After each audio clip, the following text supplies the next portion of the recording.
Guess we've got no choice. Hanabi, let's go! Alright, I'm ready.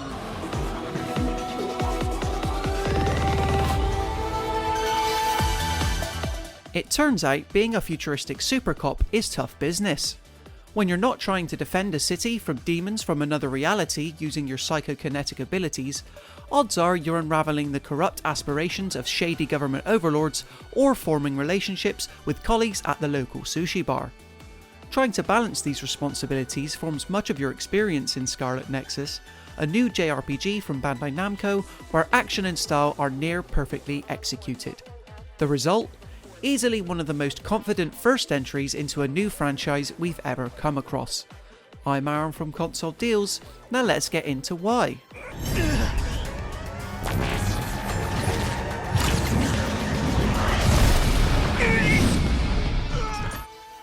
Set in a universe where humans have figured out how to build a bridge between technology and the brain, certain people are selected to use the extrasensory skills that result from this as part of an elite police unit known as the Other Suppression Force, or OSF.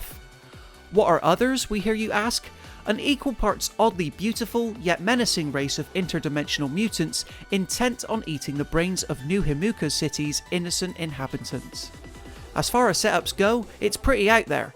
However, such outlandishness is typical in the melodramatic anime story Scarlet Nexus knowingly throws you into, and serves as a good excuse to let you wreck shop with a suite of destructive force-like powers.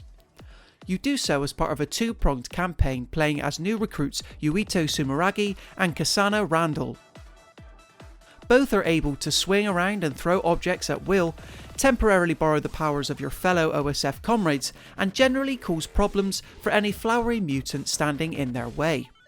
The main difference is that Yuito focuses on melee sword combat, whereas Kasana specialises in slightly more ranged attacks using her collection of trusty knives. Gameplay wise though, being a badass still always boils down to repeatedly mashing light and heavy attacks, all while using the surrounding environment as a weapon thanks to your built-in psychokinesis. Scarlet Nexus lets you break, lift and lob almost anything within an arm's reach, and doing so in order to land a perfect hit or headshot against whatever monstrosity stands before you instantly feels satisfying. We were quite worried initially because neither character starts out all that mobile. However, holding down the right trigger to pull off and then hurl an object is never any danger to yourself, as the animation almost always sees you step aside just beforehand. This one element alone helps using psi abilities feel really nimble, as it all completes without any input, freeing you up to think about any further potential combos and follow-up attacks you want to deploy. It'd be so easy for a game like Scarlet Nexus to rest on the laurels of its utterly gorgeous cyberpunk art design. Thankfully though, combat only gets increasingly sophisticated the more either campaign presses on, as you quickly learn how to make use of other OSF abilities like pyrokinesis, teleportation and clairvoyance before finding out how to fold them into your own strategy. It's all part of a system called SAS, where Yuito and Kasana can link up with other people's brains to enhance their own skills. Trust us when we say that it sounds more complex than it actually is. In practice, it feels incredibly natural. Switching between these various power sets is as simple as just a few button taps. Those worried about being overpowered can also rest easy, knowing that foes always pose a great deal of challenge, despite the generous amount of combat options open to you. Like Yuito and Kasana, they also make use of different elemental skills that can pose a real problem should you get burned or covered in oil. Couple this with the constant stream of new enemy types that grow ever more cumbersome, each with their specific weak points and armor components to break, and you never know what challenge is around the corner next. Players who attempt to treat Scarlet Nexus as a simple hack and slasher will find it a harsh time because of this.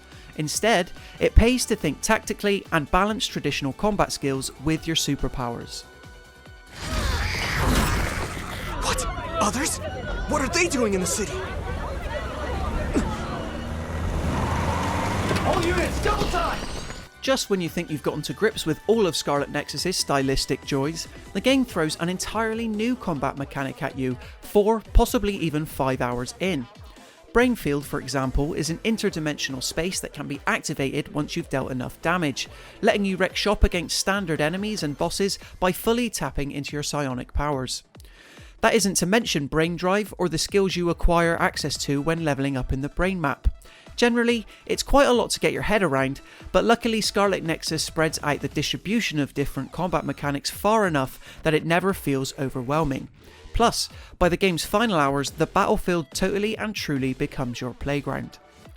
When not learning how to merge psychokinetics with melee and ranged attacks, Scarlet Nexus lets you catch a breath by shoving in visual novel and dating simulation elements. Engaging with these and forming bonds with people isn't pointless, seeing as spending time with them can help to enhance your skills in fights, but it does feel extremely undercooked compared to something like, say, Persona 5.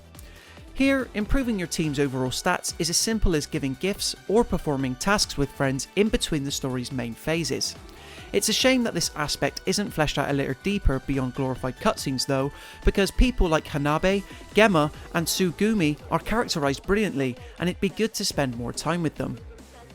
Scarlet Nexus doesn't let you roam around a true open world, but each of the areas that form New Himuka and the surrounding districts each look distinct and encourage you to veer off the linear route thanks to hidden away power-ups and collectibles that can be sold at the shop for cash.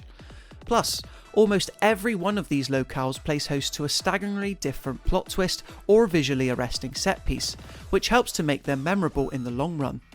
If anything, Bandai Namco has packed so much life and detail into each setting that navigating it can also sometimes be irksome, constantly forcing you to bring up your main map on the quite common instance that you lose your bearings.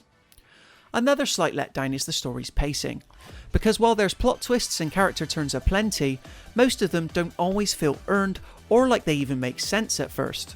One minute you can be fighting alongside an OSF party member you've recently bonded with to max level, the next, however, they're turning against you out of nowhere, to the extent that their switched motivations now engage a boss fight.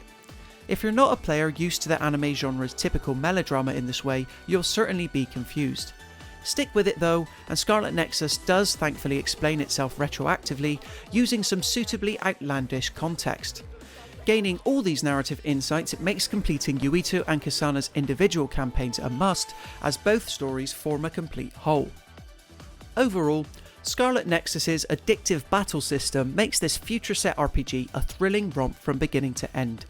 What could have easily descended into a horrible mishmash of too many combat mechanics and overwhelming systems has expertly been executed by Bandai Namco, giving you the means to be and stay empowered as a stylish cop trying to save a future world.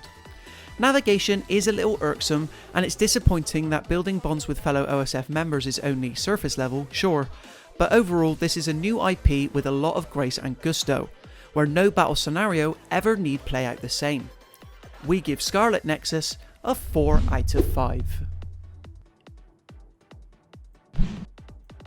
Would you say the same if it were me, Luca?